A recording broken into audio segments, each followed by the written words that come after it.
Hello, everybody.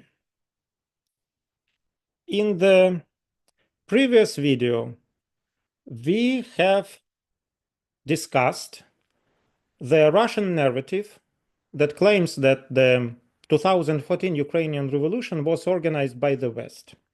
We have seen that this narrative is logically inconsistent. It contradicts own facts.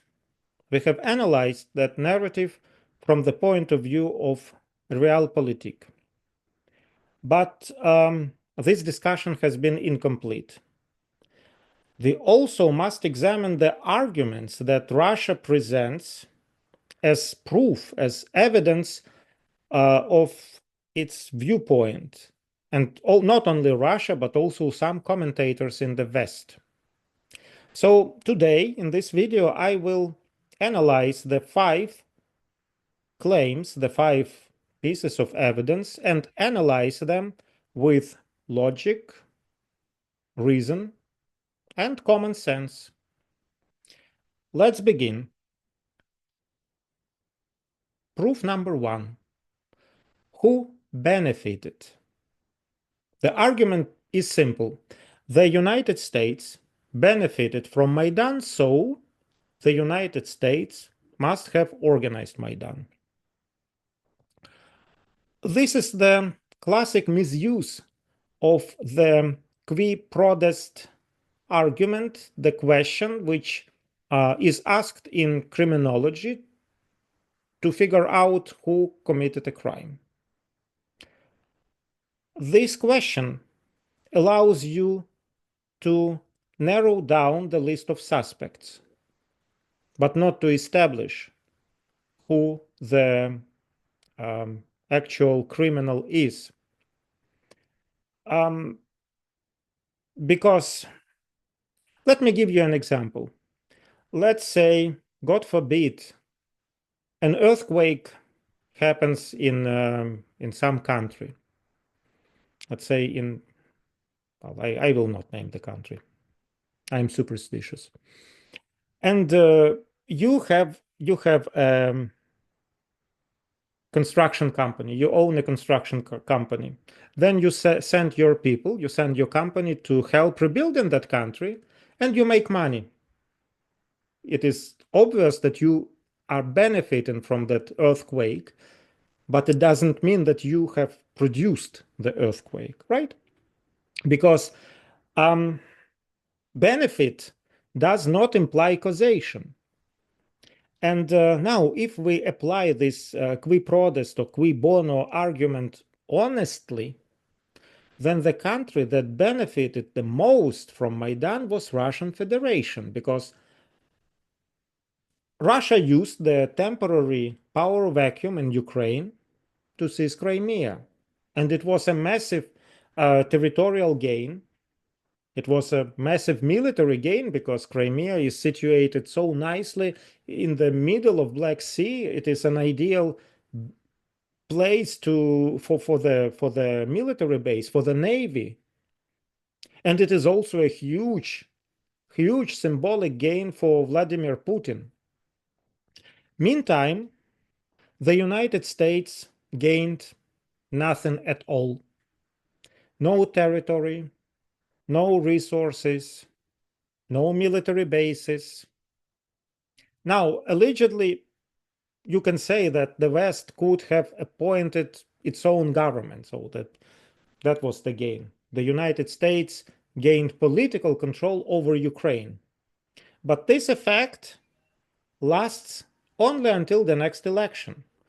Let me remind you that before Maidan of 2014, there has been another Maidan 10 years earlier, 2004, which was also directed against Viktor Yanukovych, and it prevented Viktor Yanukovych from coming to power for the first time.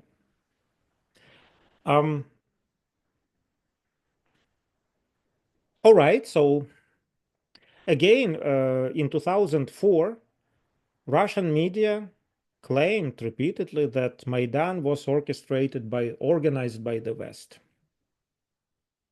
Okay, the West has appointed the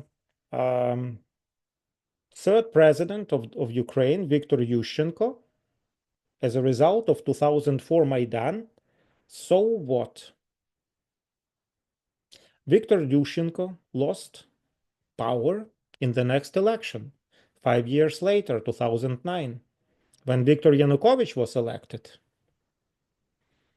It is simply not logical, not reasonable to spend resources, money, take some risks to organize a coup d'etat only to lose influence 5 years later.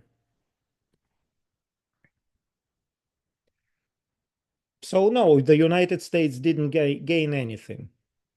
It's absurd. Now we are coming to the second argument, the second piece of evidence presented by the Russian commentators, by the Russian side. And it is this: American politicians were seen at Maidan, and therefore the United States must have organized it. Those American politicians are the diplomat Victoria Nuland and Senator late John McCain. All right, yes, indeed, they have been seen at Maidan. Does it prove that the United States organized Maidan? The answer is yes, but only if their presence can be explained by nothing else. If no other reason can be found for their presence, then yes, we can conclude that the United States have organized Maidan.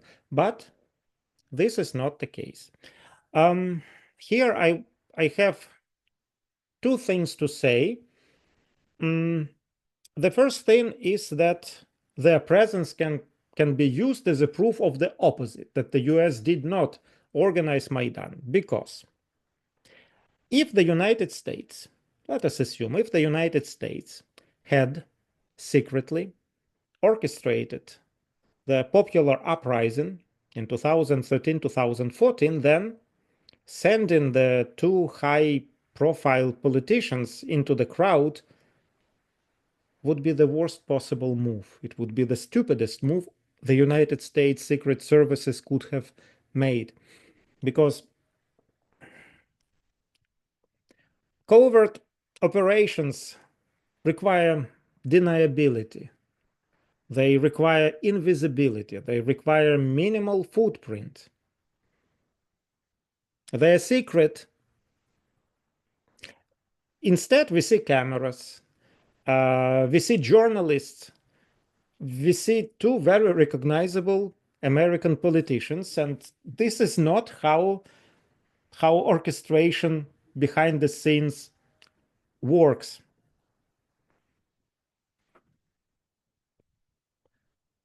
Now let's come to the question why. What is another possible reason for Victoria Nuland and John McCain to visit Maidan? This is what I think. Let's put ourselves in the position of the U.S., some highly standing U.S. decision maker. Well, why not Barack Obama himself? Okay, I am the president of the U.S., Barack Obama.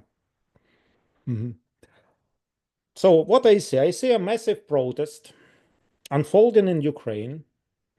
I do not know, nobody knows beforehand if this protest will succeed or not. But Ukraine is it is a big country. It is the second biggest country in Europe, second only to Russia. It is located very nicely in Europe, right in the middle between Russia and the European Union. So I think it would be great to maintain relations with Ukraine regardless of the outcome of those protests. So what do? I sent unofficial representatives. In our case, that I select Nuland and McCain, to establish contact with protest leaders just in case. If the protest wins, great. I already have established good relations with the people who possibly will be running the country in the next 5 years. If the protest loses, no harm done. Because Nuland and McCain were not representing the United States government. They came with unofficial mission. They were representing themselves, not in any official capacity. But this is not orchestration. This is, I do not know, diplomatic hedging. It doesn't prove anything. Now, the third piece of evidence presented by the Russian media and Russian politicians and pro-Russian commentators, like Mearsheimer, for example, is the $5 billion claim. In fact, it can be this claim, this argument has been presented by none other but the Russian President Vladimir Putin himself. He said a couple of times that something like the United States are not hiding it anymore, that they have spent $5 billion, very precise figure, they have spent $5 billion to make make Maidan possible. All right. Okay, so Vladimir Putin, if Vladimir Putin says and gives the number, the exact number, then we can think about this number as, you know, as physicists or as mathematicians. $5 billion to organize Maidan. Is this a reasonable number? Let's pretend that I am the chief of the CIA. I don't know who the chief of the CIA is or was in 2013, but it doesn't matter for the sake of the argument. And I want to organize mass protests in Ukraine. How many people do I need? About as many people as the size of Ukrainian police, because the protesters will be dealing with the police. So that's of the order of 10,000 people. How much money should I pay each of those 10,000 people upfront just to recruit them? Well, I do not know right now, but I can tell you this. Ukraine and Russia, they are not very rich countries. The salary of only $500 a month is considered a good salary in both countries. And now, at this time, Russia is fighting, waging an aggressive war against Ukraine. And while in Ukraine, the citizens are forced to the front line, they are drafted. In Russia, people are signing contracts. The difference between the Russian and Ukrainian soldiers in the front lines is that Ukraine practically forces its citizens to go there, whereas Russia is sending what they call volunteers. But they're not really volunteers, they're mercenaries, because a Russian soldier signs a contract with the Ministry of Defense, and he gets 1.5 million Russian rubles upfront for signing that contract and to risk his life and probably lose his life. So, okay, 1.5 million Russian rubles translates into something like 10,000 US dollars. Maybe 20,000 US dollars. All right, 20,000. So 10,000 people, protesters, which I recruited, each receives 20,000 US dollars. That's 10 times 20, 200,000 times that, $200 million. Those people need to be fed. We need to somehow organize logistics. We need to organize the media coverage. We need to treat them medically in case something happens. Medical treatment, let's say it's another $200 per person per day. And the duration of the protests, let's say it is 100 days. Actually, it was a little bit shorter than 100 days, but let's round up 100 days. So 200 per person per day, 100 days, 10,000 protesters, that's another $20 million. So altogether, all in all, $400 million. And I have been pretty generous. I mean, it's the money of the American taxpayer, not my money. But anyway, the difference between the actual estimated cost of Maidan events and the claimed value claimed by Vladimir Putin is an order of magnitude, 10 times. Now, if somebody comes up with the physical theory of, I do not know, nuclear reactions that happen on the surface of the sun, and that theory predicts that the temperature on the surface of the sun should be 60,000 degrees, then it can be dismissed because the measured temperature measured by the spectroscopic methods is 10 times lower, 6,000 degrees, give or take. Okay. So an order of magnitude estimate, an order of magnitude difference between an estimate and the actual value indicates that the estimated value is wrong. Plain and simple. Now let's return to that interview by where did Vladimir Putin get this number, $5 billion? From Victoria Nuland did mention that number in an interview given to, I believe, CNN, in which she did say that the United States did spend about $5 billion on Ukraine. But she said that those $5 billion were spent from 1991, when Ukraine gained independence, to 2013, or maybe 2014, when she was given the interview. So 20-something year time span. And this money was spent on such things as anti-corruption programs, judicial reform, media development, I do not know, nuclear disarmament, early 1990s, economic modernization. This is not a Maidan budget.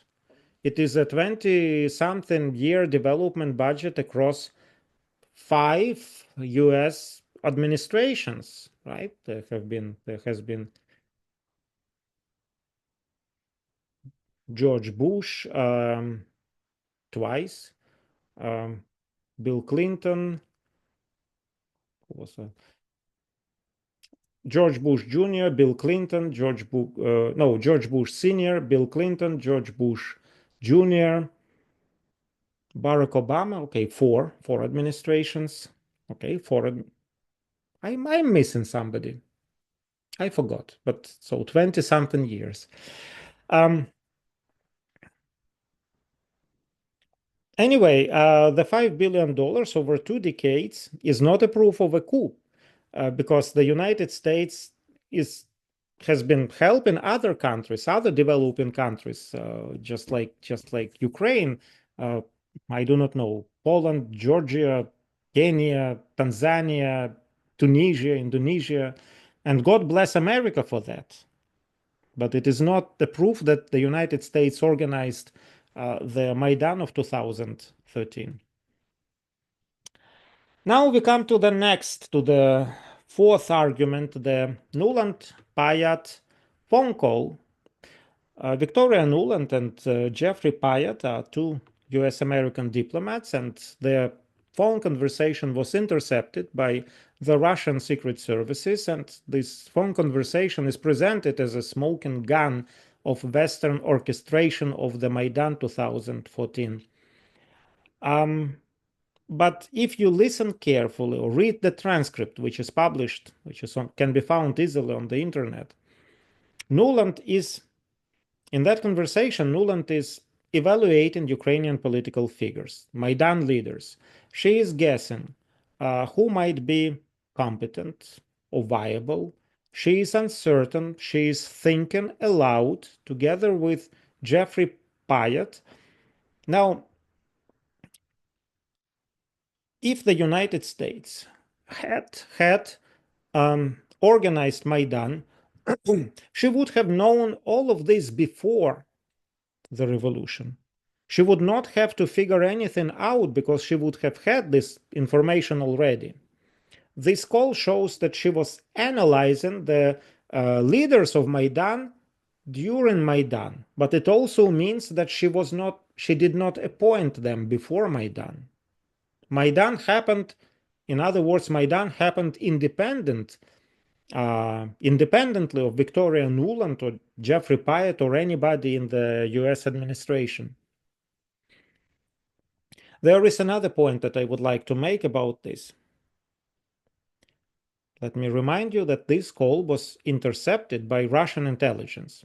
This means that it is reasonable to assume that Russia has intercepted other phone calls, that Russia had access to diplomatic communications, to emails, to intelligence traffic.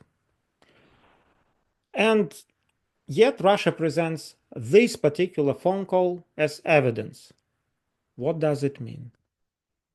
It means that this is the strongest piece of intelligence they have that can be used as a proof that America organized Maidan 2014. This is the best they could find. This is the only thing that can be stretched into proof with a little bit of imagination. And what does this proof show? No instructions, no planning, no coordination, no operational control, no mention of money, no mention of logistics, no mention of strategy, no evidence of orchestration whatsoever.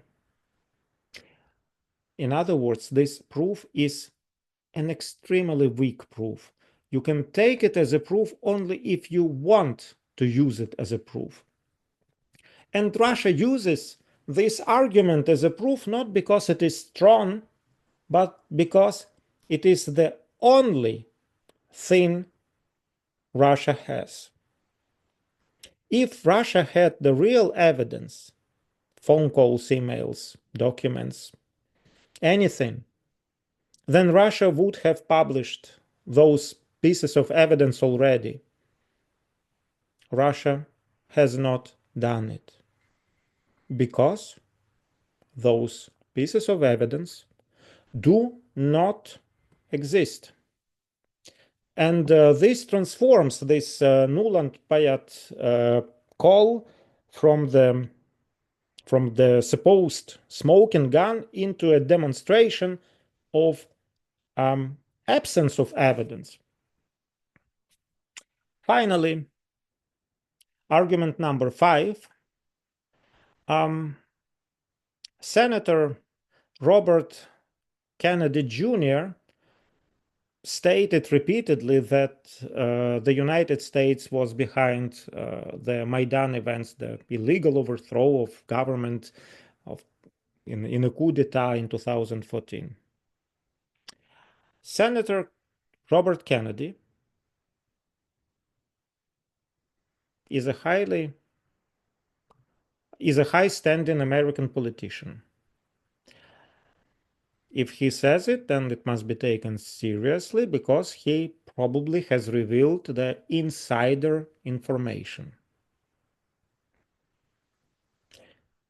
So if Kennedy says it, then it must be true. All right. If Robert Kennedy Jr. revealed insider information, and then this is called high treason. Robert Kennedy Jr. would have committed high treason, a crime against own country.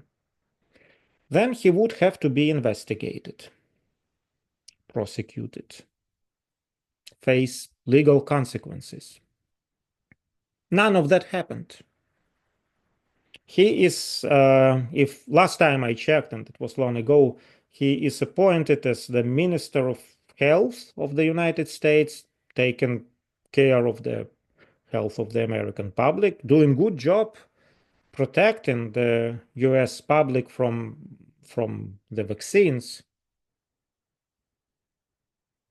He hasn't been prosecuted. That's the point. Why?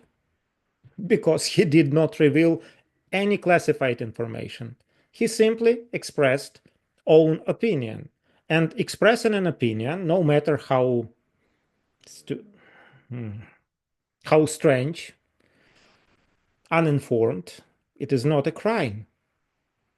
Robert Kennedy Jr. is not a foreign policy official. He has no access to classified intelligence. His statement is not evidence. It is not a testimony. It is not a leak. It is simply a personal belief. Yes, he is known, he is well known, but appeal to a celebrity is not a proof. So now we come to the last part of this video. Maidan did happen. Mass protests, and especially the successful mass protests, do not happen by themselves. Somebody must have paid for it. So who paid for Maidan if not the Western secret services, if not the all-powerful United States of America? To answer this question, we need to recall what President Yanukovych has been doing in open during the 4 years of his presidency before the Maidan took place. For 4 years of his presidency, President Yanukovych was preparing to sign the association agreement with the European Union. It was not the full European Union membership for Ukraine, but it was rather a trade agreement. And this was popular across every stratum of Ukrainian society, everywhere, from east to west, north to south. Everybody would have benefited from that agreement, which was actually signed later after Maidan, but not by Yanukovych, by President Poroshenko. Everybody would have benefited from that agreement. Ordinary Ukrainians, school teachers, factory workers, construction workers, and so forth. They hoped for easier travel to the European Union, which would imply for them better economic opportunities. Because, so like I said earlier, a couple of times, Ukraine is not the richest country, and many Ukrainians rely on seasonal work or in the neighboring European countries such as Poland or Germany. That's an unfortunate fact. I'm not happy about that, by the way, but people do have to travel abroad to make some money. All right, next, Ukrainian businesses and Ukrainian oligarchs, they would gain access to the European Union markets. Good for them. Ukrainian politicians, including Viktor Yanukovych, they wanted the political credit for signing this historic deal that would tremendously boost their chances of getting re-elected. So this was one of the rarest moments in Ukrainian history when the interest of the people, the elites, and the government aligned wonderfully with one another.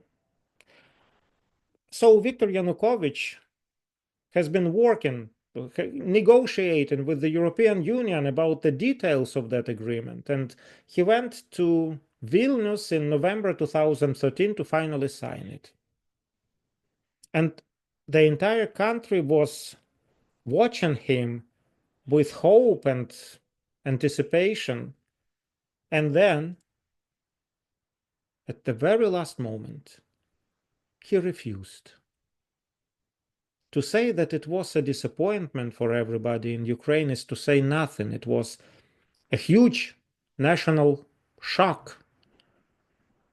From school teachers to police officers, from students to business owners, from pensioners to oligarchs, everybody understood immediately what had just been lost. Most likely, Yanukovych refused to sign the deal with the agreement with the European Union under Russian pressure. This is my speculation, but it's logical because if Ukraine strengthened its ties with the European Union, that would mean that Ukraine would be far less vulnerable to Russian pressure, to Russian leverage. But okay, these are my speculations, my reasons. But regardless of Yanukovych's reasons not to sign the agreement, the effect was immediate and it was also quite predictable. Namely, the common people have revolted. And the oligarchs who also lost due to Yanukovych's refusal, they agreed to pay for the revolt. And it is not a big amount of money because the Ukrainian oligarchs, they're billionaires.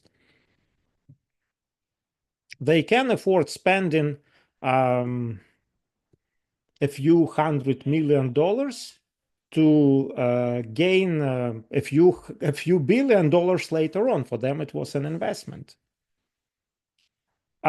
So this is exactly how political dynamics works in such situations, where both the people and the political and business elites are involved and they work together. The people provide the bodies, the energy, whereas the oligarchs provide the money, the logistics, the tents, the generators, the media coverage, and the medical supplies.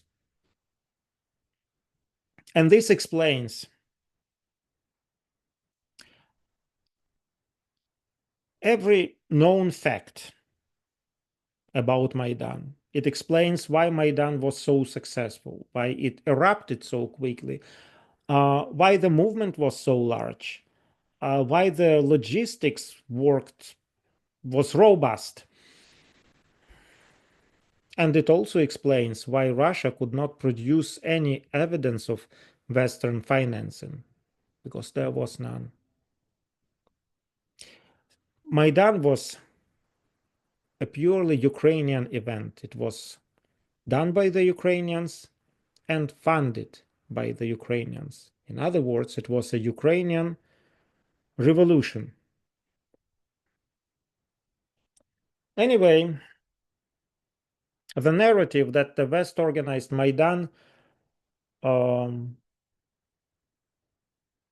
this narrative is not supported by logic. I don't see any logic behind it.